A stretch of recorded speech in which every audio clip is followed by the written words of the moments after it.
I'm happy to present to you the Pastoral Life and Stewardship Report for 2015. Copies are available at the door of the financial report and also online. A special thanks to the Finance Council and our business manager, Nancy Lestrina, for their superb work and their assistance to me throughout the year, and certainly their guidance. St. Margaret Mary Church has seen 50 new families register as parishioners this past year.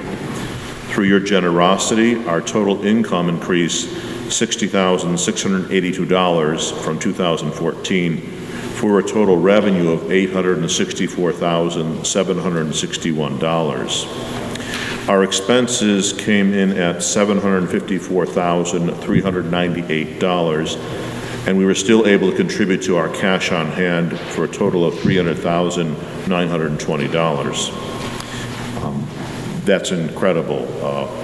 Pastors get on the phone and talk to each other, and I brag about you.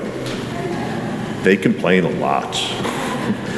It's very impressive. You obviously manifest Christian charity and generosity of spirit and caring not just for yourselves, but for your fellow parishioners. Maintaining our connection to the wider Archdiocese of Hartford, 477 parishioners out of 2,400 parishioners, 2,400 families, contributed $163,024. In 2014, we were number 13 out of 210 parishes in the Archdiocese. This year, we came in at number 7. So all the top contributing pastors get together at this one parish picnic per priest. It's really obnoxious. So I'm sitting closer to the front. Thank you. 20 of our children attend Catholic Elementary School at St. James School in Manchester, and 13 of our teenagers attend East Catholic High School. We're looking into possibly piloting a program of having a school bus come here for the trip over to Manchester so that more children could possibly attend Catholic education, but that's just in its beginning stages. Additionally, we're exploring the opportunity of having a parish nursing program to help parishioners maintain both bodily health as well as spiritual health. The parish appeal, the second year for this, had 575 donors, up from 483 donors in 2014. In this year, you gave a total of $125,172. Very impressive. Good for you. Pat yourself on the back. That's incredible. The company that runs it for us said, well, maybe you'll get $16,000, $17,000. They like you, by the way.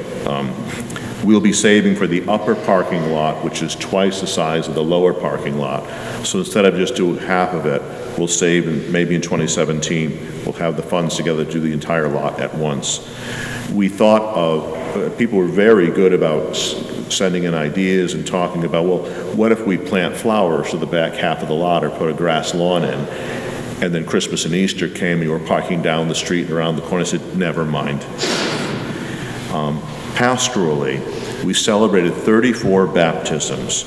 Over 500 masses were offered in this church. 54 First Holy Communions. They look very nice, veils and whatnot. 108 confirmations. Our goal is to make sure that the 108 continue to show up, and I want to thank the 5 that do. That's part of our challenge, but it's an exciting challenge, and they're wonderful students. Myself and the deacon interview all of them twice, and they love to talk to the deacon and the priest. They look forward to that. Pray for the parents. They're good kids, they really are. 13 people fell in love and got married. They liked the length of the aisle. 4 of our adults entered RCIA, became full members of the church through that. 52 of our parishioners passed on to eternal life. And I want to thank the bereavement committee who helped plan the entire funeral and then follow up with the bereavement period afterwards. It's unparalleled among the parishes in the area. And the funeral homes that work with us love it. They really do, and the families have been very responsive. And you're absolutely marvelous to those that have experienced a loss in the family. Our Eucharistic ministers who do communion calls actually made 1,352 communion calls. Again, it's very impressive. We offered 111 opportunities for confessions, and those who went to confession are listed in your bulletin. No. One of the other priests said, "You're crazy offering all this time." And I said, "Well, people come." "No, they don't." I said, "Yes, they do." "Well, no one comes to mind. You don't offer anything." If you offer it, what's that? Wasn't Bull Durham? What's the one? Field of Dreams. If you build it, they'll come. They came. There we go. We also, as being citizens of the town of South Windsor, we made contributions to area nonprofits. South Windsor High School Friends of Music, we made a contribution to support their program. You've made a contribution of $6,047 to the St. Vincent de Paul Society, which we share now with St. Francis of Assisi. And I can't measure the amount of clothing, the quantity of food, and the furniture that you've given for needy people in the Metro Hartford area. We have 6 garage bays, and I'm trying to fit my car in one of the bays, but it's filled with your donations, and we have 2 bays off-site. And we're piloting a program, hopefully, with the Archdiocese to take the clothes that can't be donated and recycle them and send them to third world countries that also need that. South Windsor Youth Sports, we sponsored a beginner girls basketball team. If you see them, they have T-shirts. This is St. Margaret Mary on the back. I don't know their record, so I can't tell you return on investment, but I think it's a wonderful opportunity. Parishioners came to me and said, "Are you sponsoring a team?" I said, "Oh, yeah. I'm just like Bill Belichick." Oh, sorry. Is anybody going to watch that game? Yeah. Go Panthers. No, Broncos. Okay, thank you. Broncos. We sponsored a seminarian to visit Philadelphia when the Holy Father came for the World Day of Families. And we also contracted with South Windsor Community Foundation with their South Windsor Walk and Wheel Ways for a bike rack, which is down here in the lower parking lot. We're hoping to go green, if you will.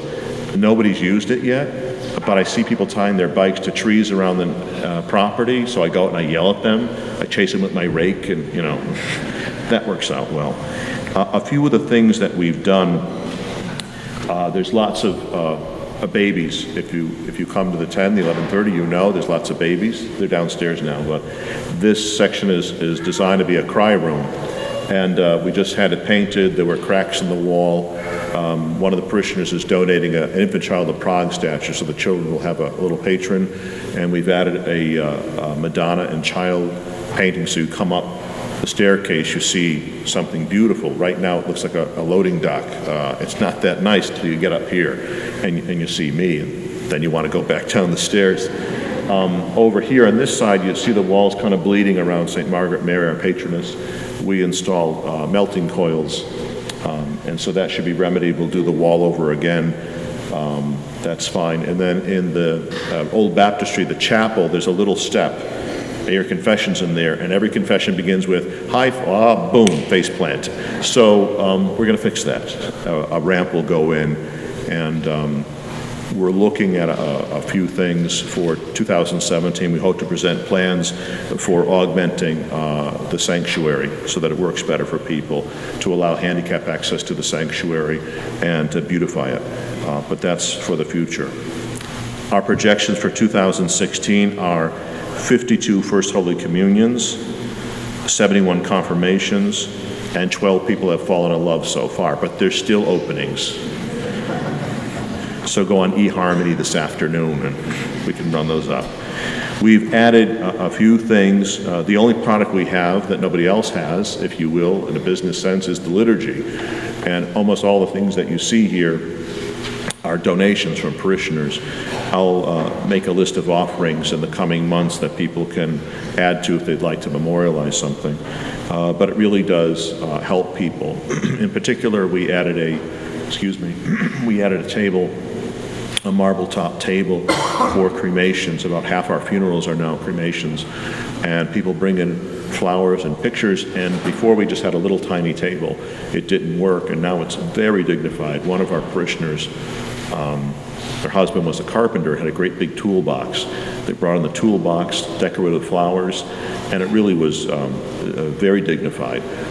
So those things are important, but it's hard to put a line item in for beauty. But that's what we come here for, is for beauty, because as St. Augustine said, "O beauty ever ancient, ever new, too late have I known thee, too late have I loved thee." In the gospel we hear about being fishers of men. What draws people in? First the externals, and then the internal life, the interior life. And if we come in and behold the windows and things are spruced up, if you will, if we can offer hospitality, it works. For first confession, we offered hospitality in the back in the vestibule, because the first year I got here, a lot of people sat and were texting and not doing. I said, at least put them back, offer them hospitality. What we found out is that if you go downstairs, people won't sit for coffee, but they'll stand and lean for coffee for like an hour, and they meet each other. So we got high top tables like at Starbucks. That's where I got the idea. And they stayed like, and now I'm like, okay, go home. I'm missing Matlock, come on, hurry up. So in conclusion, I'm just so impressed with your Christian charity, with your generosity, with your care, and also with your kindness to me. You speak the truth in charity and make suggestions. I hope I'm being a good steward. I welcome any suggestions and criticism, kind criticism, because as a nonprofit, we reinvest in the corporation, if you will, and in order to grow it, we just can't take care of everyone who's here, but offer hospitality to those who come in. Before, our baptisms were just kind of in and out. They were nice, but now the deacon and myself spent a long time, and we have a new lay minister working on them to welcome them, prepare them well, have a beautiful ceremony with music, with a dignified candle, with a beautiful baptismal blanket, and then follow that child and family up until the point they enter the religious education. So instead of being a 20-minute program, it's now become a 6-year program. The faith, if they don't go to a Catholic school, you don't have all the time to flesh it out. But if we can care for our people, then our church will grow.